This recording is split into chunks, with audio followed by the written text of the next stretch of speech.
வக்பு வாரிய சட்ட திருத்த மசோதா தற்போது பரிசீலனைக்கு உட்படுத்தப்படுகிறது. இதுகுறித்த ஒரு செய்தி தொகுப்பை பார்க்கலாம். தொடரும் அண்மை செய்திகளுக்கு இணைந்திருங்கள் புதிய தலைமுறையுடன்.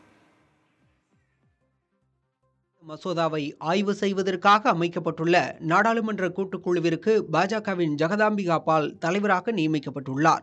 மத்திய அரசு நாடாளுமன்றத்தில் தாக்கல் செய்த வக்ஃபு வாரிய சட்டத்திருத்த மசோதாவிற்கு இந்தியா கூட்டணி கட்சியினர் கடும் எதிர்ப்பை தெரிவித்தனர். இதனையடுத்து அந்த மசோதாவை ஆய்வு செய்வதற்காக 31 பேர் கொண்ட நாடாளுமன்ற கூட்டுக்குழு அமைக்கப்பட்டுள்ளது. இதில் பாஜக, காங்கிரஸ், திமுக உள்ளிட்ட கட்சிகளைச் சேர்ந்த மக்களவை மற்றும் மாநிலங்களவை உறுப்பினர்கள் இடம்பெற்றுள்ளனர். குறிப்பாக ராசா, ஓவைசி, தேஜஸ்வி சூர்யா உள்ளிட்டோர் இடம்பெற்றுள்ளனர். இந்த நிலையில் இந்த கூட்டுக்குழுவின் தலைவராக பாஜகவைச் சேர்ந்த மக்களவை உறுப்பினர் ஜெகதாம்பிகா பாலை மக்களவை சபாநாயகர் ஓம் பிர்லா நியமித்துள்ளார். ஜெகதாம்பிகா இதற்கு முன் காங்கிரஸ் கட்சியில் இருந்தவர் என்பது குறிப்பிடத்தக்கது.